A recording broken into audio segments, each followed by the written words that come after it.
So we're going to talk about leading and sustaining change in challenging times. I have to tell you, I was so impressed at the introductions yesterday, and so many of you were so honest about this is a tough time.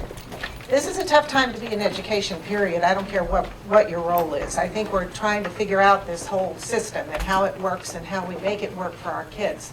So we're going to talk about that this afternoon. We're going to go through this. I believe this more than anything else. And I believe this in this room right now more than ever. And that is that the smartest person in the room is the room. And what we can get from each other is so much greater than what any one of us can do individually on our own. And so I'm going to pick your brain, and you're going to share your brain and your thinking this afternoon with the room so that we can work on that together and collaborate together. So these are the three, this is the process we're going to go through. We're going to talk about some challenges, we're going to talk about change, and then we're going to talk about leadership and how do we navigate that, how do we bring it together. So let's start with the concept of challenges. And some of you shared some of those yesterday when we were doing introductions, but I want you to think right now about the challenges that you are having. And this is, I'm going to have, any of you used Answer Garden before? This is a very simplified, it doesn't give you as much power as Thought Exchange does, but I encourage you to get into Thought Exchange and use it. I think it's really good for faculty meetings to get feedback from your staff as well. So the way Answer Garden works is that if there are, you can put in more than one answer, but you can't put the same answer twice. So you can't, as Deb said earlier, game the system and put your problem in multiple times, but you might have multiple issues. So what I'm seeing here is that teacher shortage is an issue for more than one of you in this room right now, that there are several of you who are struggling with teacher shortage. Some other things that we see: funding inadequacy, tough negotiations, dated facility, that's interesting, enrollment growth, community resisting change, that never happens, does it really? Implicit bias, change management. But the teacher shortage, is teacher retention an issue? And then hiring new folks? And people not coming into the profession as much as they were at one time? I mean, quite honestly, I'm of the generation that when I went into college, I basically, there were three career choices. It was nursing, clerical, or teaching. That was it. I didn't do blood. I wasn't that well organized to do clerical, so teaching became, there was a reason for the teaching. But that was it. But there are many, many, many, many more options today, and that's an issue for us. Brenda, thanks. We'll go back to the slide at this point. But appreciate your participation in that. So want to keep your challenges in mind as we go through this. We're going to move on to change, and Brenda, if we can click that, thank you very much.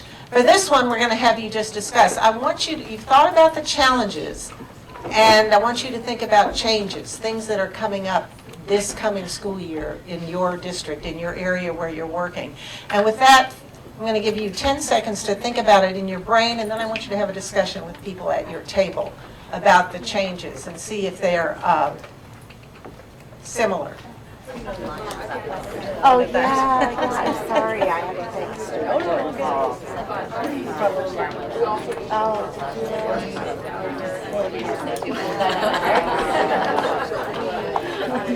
All right, I'm gonna volunteer one person to speak out and share with the group, and then I will look for other volunteers. Thank you.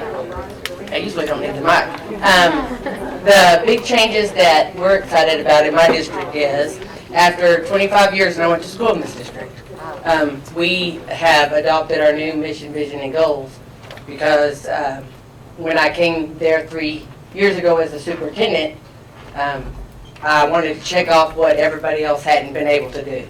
And so we were able to do that, so we're implementing things to take off of the principal and administrators' plates, our teachers' plates, and allow them to be the instructional leaders on the campuses. And so that's what we move people, or I move people into different roles, created different roles, and that kind of thing, and just restructured the whole district. So that's one of the things that we're doing. Just restructured the whole district. And this is Abilene, right over here. San Angelo. San Angelo, right. Very good. Other thoughts? This table, changes coming anywhere? We are going to have to tighten our belt financially, and that's going to be hard because we are in a community that has been very blessed to have a rising EAV, which in Illinois, that's how your tax dollars are determined. And And so when everybody else was struggling in Illinois, we were actually one of the very quiet schools that just were doing a lot better. And now all of that's kind of caught up. And so our people are used to hearing yes, and they're going to have to hear no. That's hard. That's hard. Thank you for sharing that. Here, changes coming. Yes, thank you. If anybody wants to talk about closing schools, last year we did a massive community engagement in Oklahoma City, and we are this summer doing the work to close 15 schools and restructure 12 more. So we're changing all of our grade bands. It's been a massive undertaking to physically change the infrastructure because of hard decisions that had not been made for a generation. In our community, and I think that our big challenge around that change is that I think it was necessary but not sufficient, and so we're kind of embarking on the journey of what comes next and thinking about equity and thinking about implicit bias that's happening in our staff and the ways that white supremacy has worked in our district and in our community. There's this kind of deep racial divide in the community, and so that's like, I'm going to make a whole lot of people happy by talking about uncomfortable topics this year. It's going to be fun.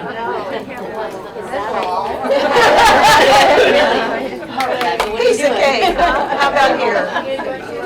Not after that.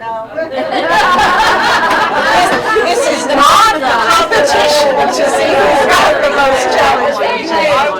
Like, let's talk about closing schools, because our board vote was unanimous, so we maybe learned something. 15 out of how many? How many schools in your district?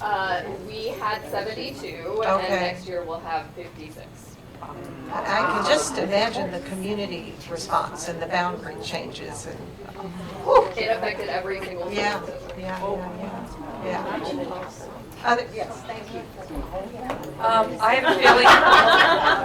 I have a feeling new superintendent who we've recently regionalized last year, and she's making lots of changes, but has not been very good at communicating.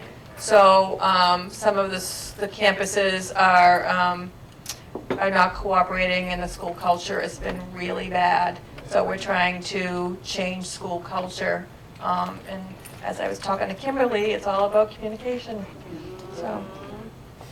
I suspect in closing those 15 schools, it was also about communication, right? It really is, and that's it's such an art. And I think historically education has been such a top-down thing that it was, you just said it and you did it, right? And that was it. And that clearly does not fly today and does not work today at all. Any other changes, challenges? In California, we have a new governor, and we're not able to quite nail down what he thinks. Interesting. I suspect that's not unique to California, having lived in both Texas and California. But no, that's very interesting. So the fact is, and anybody else have something they want to share at this point about changes coming? Is there anybody in here who is not dealing with change in one way or another? No. So it is the reality. Change is coming. This is one of the things I'd like for you to kind of think about. Is change itself one of our biggest challenges? And when I say that, I want to put that in a context for you. How often is change itself the cause of our challenge, and why is it so difficult? And I'd like you to turn to your neighbor and answer that question from two perspectives, and we can take the example of the closing schools. Why is the process, but you can discuss any one of the changes at your table, why is the process of change very difficult at times? And I want you to share it as a person who has to lead the change. In other words, you've got to say, we're closing those 15 schools, or we're doing that. And a person then who has to implement the change. Oh, great, I'm the principal, and I now got to go over here, and I got to do this. So talk about that at your table. Think of a change, the one you're dealing with, and how is it different for the person who's got to lead it, who's got to say this is where we're going to go, who's got to do the communication that you were talking about, as opposed to the person who's got to actually implement it and make it happen. And that might be your high school principals, it might be somebody else in that regard. Take a couple minutes and have that discussion at your table. Not involved in this. It's not their need. I love the conversations that are going on. This is just We could go on and on and on. I want to have you approach this notion of change and the challenge of change. I want to share with you some thoughts from this book by Thomas Friedman, Thank You for Being Late. But then, thank you, yeah. And An Optimist's Guide to Thriving in the Age of Acceleration. And really that subtitle is really the essence of the book. Quite honestly, the Thank You for Being Late part of the book, for those of you who may not have had a chance to read it yet, Friedman talks about the fact that he often schedules interviews with people in Washington or New York, or at a hotel or someplace where they're supposed to meet at a restaurant, and somebody may come in. This actually connects back with the previous discussion about being 5 minutes late or 5 minutes early on time. So when people show up late for his interview, he will say they'll apologize for being late, and he says to them, no, that's okay. Thank you for being late, because that gave me 10 minutes, 15 minutes to stop and reflect, and that we don't do enough quiet reflection in our busy, busy lives. So that's the essence of the first title. But it really is this idea of this age of acceleration. And the point that he makes, and he interviews a number of people in the book, including this gentleman, Dov Seidman, is that it is not that the world is rapidly changing, and I think this goes with something that was discussed at this table here. The world is being dramatically reshaped, and it's starting to operate differently. Do you feel that way sometimes? Do you wake up in the morning and you think, where am I? This is not the place I knew. This is not how people acted before. And they're doing that now. So the world is starting to operate differently, and it's happening in many realms all at once. And the book goes on to say there is a mismatch between the change in the pace of change and our ability to develop, in our cases particularly, to develop the learning systems, the training systems, management systems, the social safety nets, the government regulations that are going to enable citizens to get the most out of these accelerations and cushion their worst impacts. That's not happening because things are accelerating and moving so fast. I started in the whole many of you, I mentioned the other day, I was a history teacher for 18 years, and in the mid-90s got involved with technology and eventually became the director of educational technology for the Klein School District outside of Houston, Texas. I have to tell you, quite honestly, at that time I was so enamored with what was happening and what we could do, and my gosh, this internet thing was just so cool. We were going to bring there was going to be world peace. We were all going to come together because we could connect with each other. And when I look at what's happening today on the negative sides of the technology, I think, oh my gosh, what were we thinking? But I've always been a little Pollyanna and kind of naive about that. But so how do we deal with this? And you as leaders in school districts dealing with not only the children in your schools, but their families as well, because this world is very different than the world that their families grew up in. School is very different and needing to be very different. So how do we do that?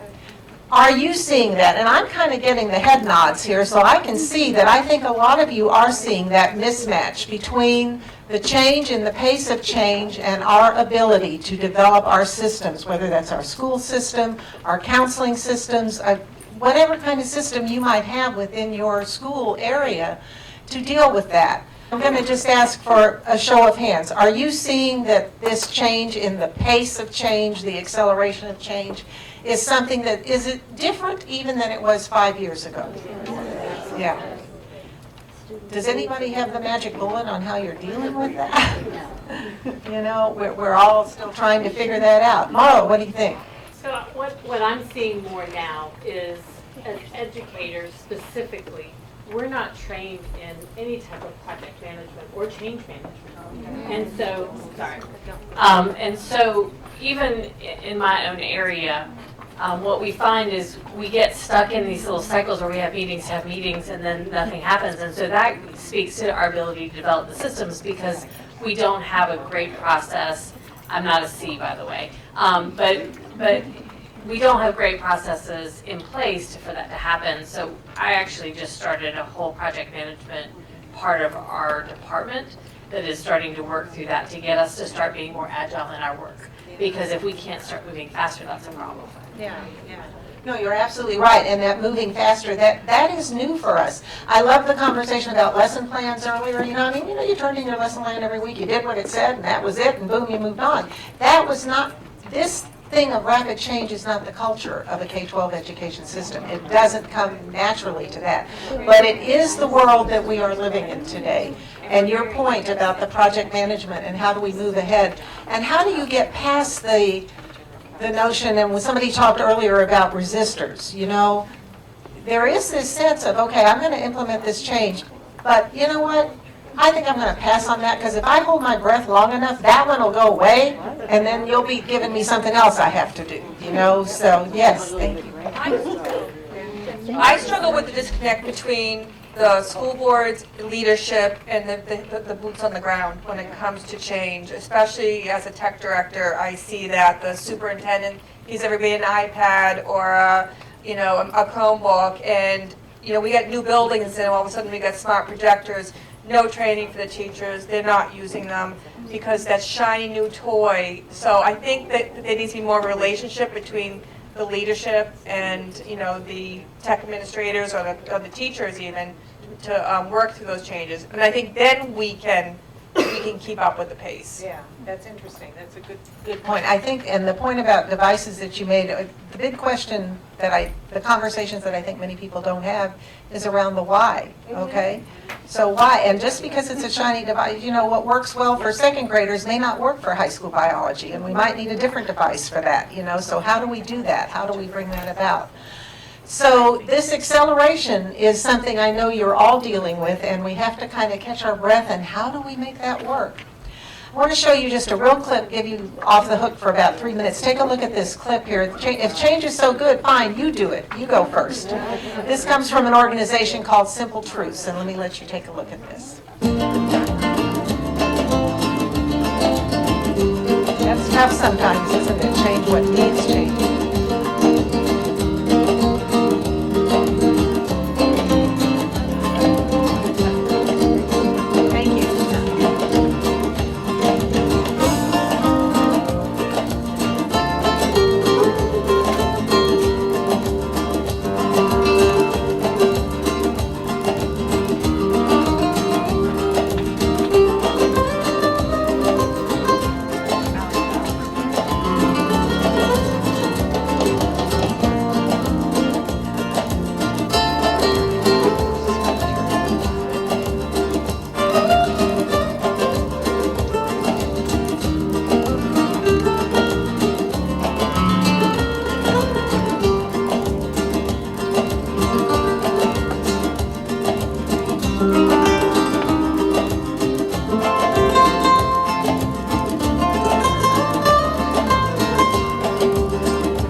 A lot of that, don't we, in education?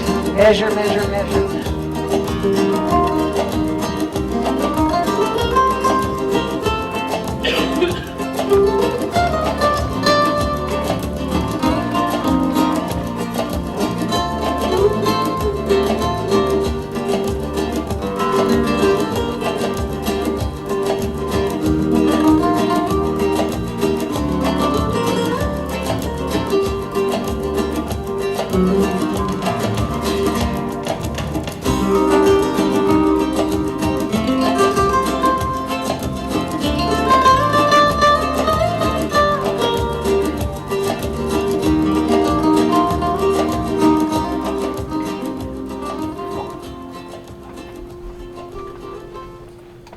some of those steps I know that you recognize, that you can see some of the things they discussed. Change what needs changing. Sometimes it does seem like we're doing change just for change's sake, you know, and that's not what we need to be doing. Setting the stage for innovation, I think, makes a connection back with the conversation we had about failure earlier, and that failure is part of learning, right? And so people have to be allowed to take risks and understand that with that risk comes the results may not be what you want the first time, and you learn and you go through that. As we look at these, I'd like you to just take a look, and again at your table, just very briefly, talk about any one of these 8 that you have seen implemented in your district and how that worked for you. Did it work well for you? How do you celebrate success? How do you measure results? How do you stand with them, not above them? That's hard sometimes. Let me let you have a 1-minute discussion at your table on that. A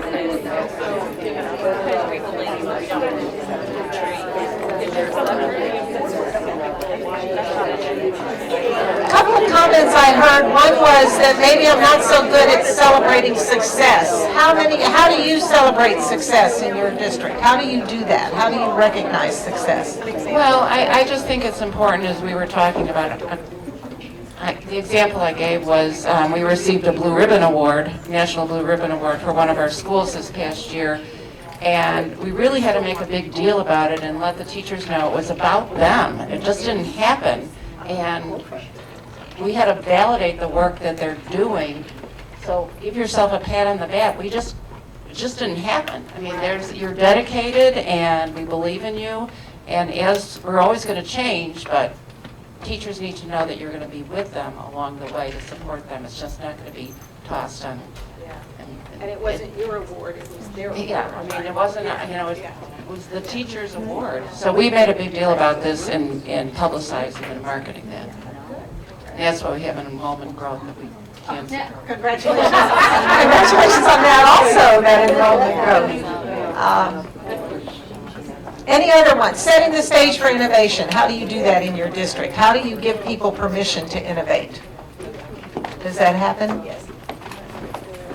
So we were a district that did a lot of flavor of the months, and it's like, oh, now we're going to do restorative practices. Now we're going to do, and people were coming up. It's a very large district, 35,000 students, 42 schools, and what I helped my directors see, because I had all these different directors who were coming up with these ideas, is we created a new initiative process that went through 10 stages, and you had to hit every single level in order to get to go, essentially. And you might get a red light, you might get a green light, you might get a yellow light, and it really kind of funneled through all of the great ideas that were coming through to actually what are the ones that we really care about, are going to put our money where our mouth is and make sure that people know that this is something that we're actually sticking with for long term. And so it's been a really good process for us, because people know that by the time it hits prime time, it's been completely chewed up and spit out, and if it made it to the other end, then it's something that we're actually going to all put our force behind. So that was. Thank you. Thank you for sharing that. You may have gotten the email today that we're going to have a mechanism through EdWeb to continue this conversation, and I think those kind of ideas to get in the posting there where we can continue to talk these things through, very helpful. So Lisa, thank you for setting that up for us today.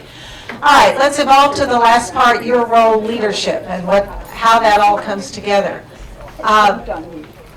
Would you agree with this statement that the primary role for all school leaders when leading change is this concept of visionary leadership, that you've got to have a vision of where you're going in order to get to some point? And one of the things that I think historically is true in education is that we tend to be very siloed. You know, there's the curriculum department, the technology department, the HR department, the finance department. And the challenge becomes that everybody's going in a different direction. And quite honestly, when you're going, as you see, points in all directions is really like having no point at all. And I suspect that this next slide is something that every one of you know personally, and that is that when you're leading change, you've got to have a common vision. And your role as a superintendent, as a district leader, is to assure that all stakeholders are there with that common vision. And that gets to then your point of celebrating the success with everyone who is there, because that was a common vision that you had. So when we look at this concept of a common vision, I want to take that approach from 3 different areas, one of process, people, and then actually to the change itself. When we look at process, and I'm going to just highlight this for you because I am really watching our clock, these are the elements that need to be in place in order for a change process to really flow successfully. And tell me if you kind of recognize that. One is the well-articulated, clear vision. You know, it's fine if you've got a really good vision in your head, but if the rest of the folks don't see that and don't have it, that's not going to be helpful. So, well-articulated.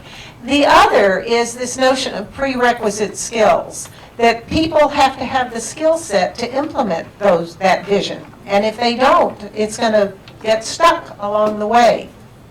And then incentives. There has to be a motivation for people to do this. Not just because I love my superintendent and I'll do whatever my superintendent says, right? But some other incentives. How is this going to make teaching in my classroom better if I do this thing that you're asking me to do? And I loved your flavor of the month comment, you know, that, oh yeah, this time we'll try this, and then we'll do this, and then we'll do this one. Oh, exhaustion there. And then the resources have to be aligned. You know that if we're doing this piece and that piece, it's got to come together. And then you've got a well-defined action plan. What is our plan? And then you've got to come back to that plan from time to time.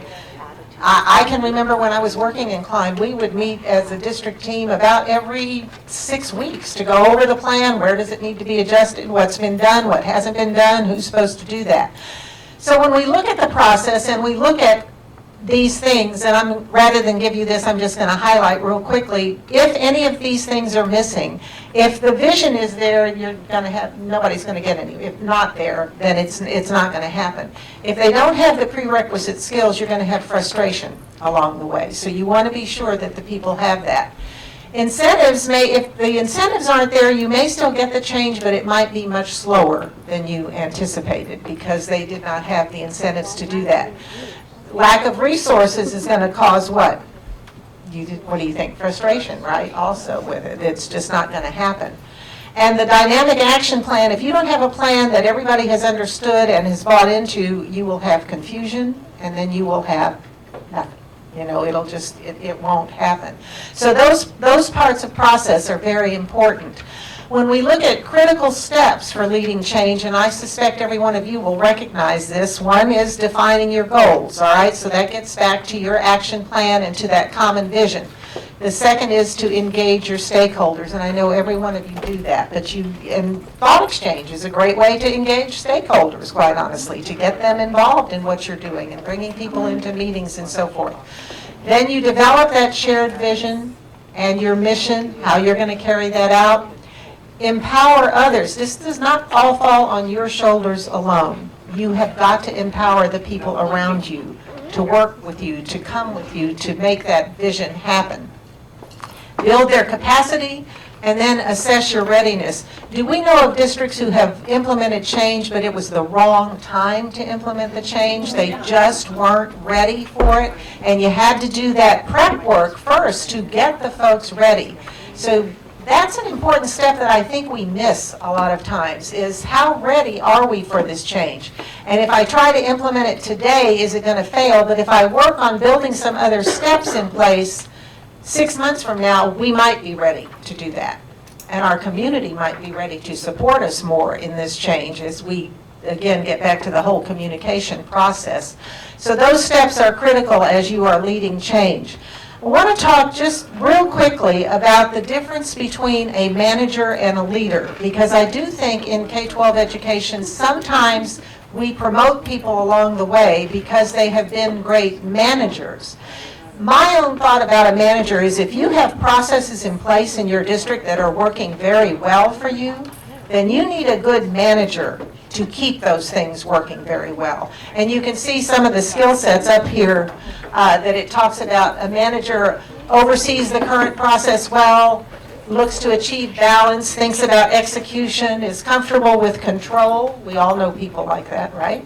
Comfortable with control. Problems are just that, and they need a resolution ASAP. Procedure is king. We do this step first, this step second, this step third, and we got to do that. Instruct as to technique and process, and sometimes it can be very impersonal and remote. But I go back to, if your processes are working for you, then you do need somebody who will manage those processes and help them continue to work for you. But that's different than leadership. Okay, so when we look at the qualities of a leader, that's creating the future, that's needing to make change, that's thinking about ideas, welcoming risks, seeing problems as opportunities, and being patient. Whoa, patient. Substance trumps the king. And your best college professor might have been a true leader and looking at high emotional intelligence. And again, our earlier speaker talked about empathy being such a piece that we needed. So it's a difference, and you just need to know when is it a manager's job that we need and when is it a true leader's job, and put the right person in there with the right skill set. There are some times when you might need both.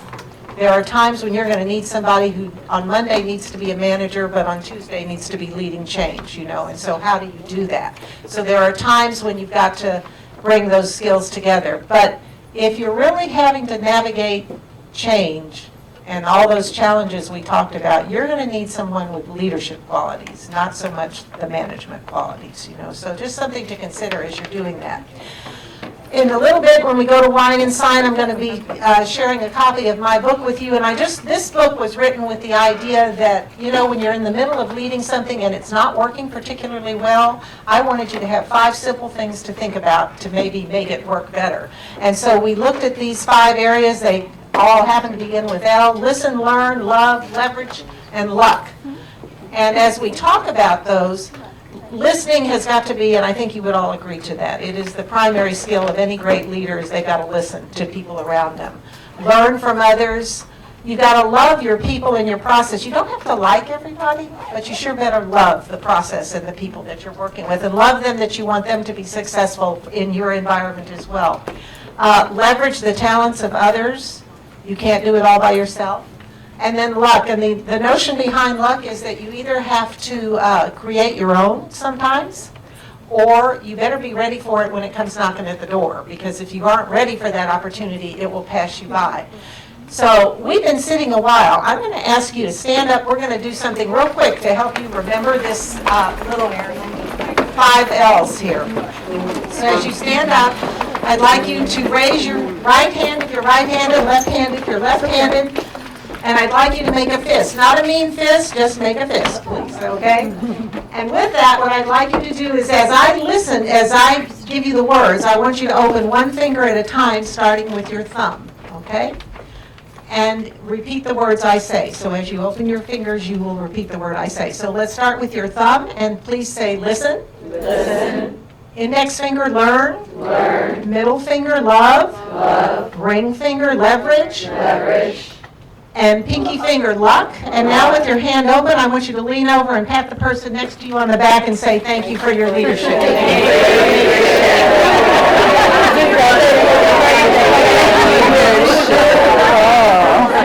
And then you may be seated again. And that is one thing, you all know that leadership is tough, and you need to remember to thank people for their leadership when they do that. I want to now turn it over to my turquoise twin for just a minute. I need to tell you about this real quickly, then I'll turn it over to Kathy. Some resources for you. One of the joys that I have right now is serving as the project director for Cozen's Empowered Superintendent Program. And the whole notion behind that is that as technology is becoming more and more of point of the way we do our business, superintendents have to be able to talk that talk. And if somebody asks you about cybersecurity, you can't simply say, go ask my IT guy. you got to do that. So we have some quick resources. These are free. You don't even have to be a member of COSN. Go to cozen.org/superintendents. There are some one-pagers you can download, a toolkit that we did with AASA that's there for you. And thanks to my dear friend Lisa Schmucke, we have been doing a webinar series this year on the second Monday of every month where I interview 3 or 4 different superintendents on a different technology topic, but we look at it through the lens of the superintendent and how you do that. And we have been picked up for a season 2. We'll be starting on September 9th, so hope you all will join us there. And you can see that on that same website there. And now I'm turning it over to my turquoise twin, Miss Kathy Hurley.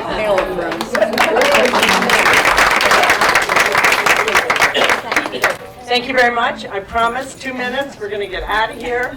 I think all of you got a copy of the book that I did, actually, with my sister-in-law.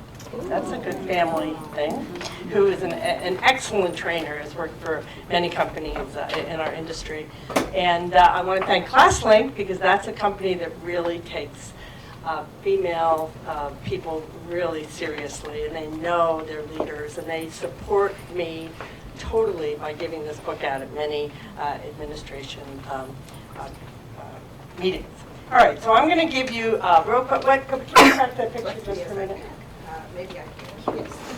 So I just wanted to point out this woman here who's in our group. Dr. Deborah Doyle. There she is. And I'm going to do this really quick. We came across a study, and if you read the book, you're going to know this, that women, there are 16 competencies that all leaders have. Women have them better than men. So you're going to know these competencies, you're going to read them, and you're going to look around and say, communication, problem solving, collaboration, for sure. 4 of the 16 are a little behind. Strategic thinking, financial planning. So when I talk to superintendents who are looking to get board positions, I say, put those things first. That's what people are really looking for. They know you have the problem-solving communication. They know you have those skills. So we try to get different people, different ages, different ethnic groups, and it's been and thanks to all of you, it's been a very successful book, I'm happy to say, so I hope you enjoy it. Okay. Now I want to give you, after I did the book, I got a call from Inc. magazine, and they said to me, if you had 7 tips to give to people, what would they be? Now I'm on the phone, I have to think really fast, so I'm going to give you my 7 tips, and then we're going to let you leave here. Some of them Ann talked about. Never trash talk anybody. You never know. I would say in this business, whether you're a superintendent, whether you're working for the corporate side, the jobs may change, but the people stay the same. So you don't know who's going to be working for you tomorrow, and you don't know who's going to be part of your group. So I say just never trash talk anybody. Look at people's strengths. And look at what makes them good people. Okay, number 2, network. I say fellowship now after listening to Jesse. Networking is really underrated. I think I talk to people, they say, I can't go in that whole room and meet everybody there. It's like, meet 1 or 2 people. Just go in. I can tell you stories. I could write a book about networking. People sitting on airplanes getting their companies funded. People walking. I was in a church the other day. I met somebody. It wasn't the other day, it was last year, that wanted to know about my nonprofit for girls and ended up giving me a very big check for the nonprofit. So you never know. So I would say, if you're standing in line at the ladies' room, find out where everybody's from. So network. Number 3, always give credit and recognize others. I think that's really important. I see some people in the room that know that 20 years ago, I started something called Making It Happen Award. And there were 3 of us in a room talking about women like Ann and Charnel Jackson, and people were not getting the credit for all the things they were doing in technology. So we started this Making It Happen Award. We went out and we gave people hot pink jackets. The men wanted to be part of this, so we said, you're not getting a hot pink jacket. So, but now, we couldn't travel around the country. We had day jobs. So we couldn't keep traveling, giving out the Make It Happen jacket. So we went to ISTE, and they picked it up. And now there's been 800 people who have gotten the Making It Happen award. And I'll tell you, I am so touched at ISTE. I'll be sitting where they're giving it out, or in New York, or California Q, or all these places where they give out the Making It Happen jacket, and people will start crying that they're getting that award. So I just think it's just so important to give credit and recognize others. Err on the side of generosity. I happen to work for a wonderful woman in Pearson, Marjorie Scardino. A couple people in the room have worked at Pearson. And it's always err on the side of generosity. There's so much drama in the workforce. So just listen, have a sympathetic ear, have an empathetic soul. We all can't be right every moment of the day. So I say err on the side of generosity. Develop relationships. We did talk about that in school, in your companies, but outside. Since I've been retired, semi-retired, I'm on a lot of nonprofit boards and boards. I've met so many interesting people and developed so many relationships. So develop relationships, surround yourself with smart people. I know the superintendents will always refer people to their chief academic officer, their chief technology officer. These are smart people. Recognize that they are, and leaders surround themselves with smart people. And last but not least, listen. We've heard that today. Then lead. You don't have to be the biggest idea person in the room, or you don't have to have the loudest voice in the room. But if you really listen, you can really collaborate better with people. So that's it for me, and thank you, Anne, very much.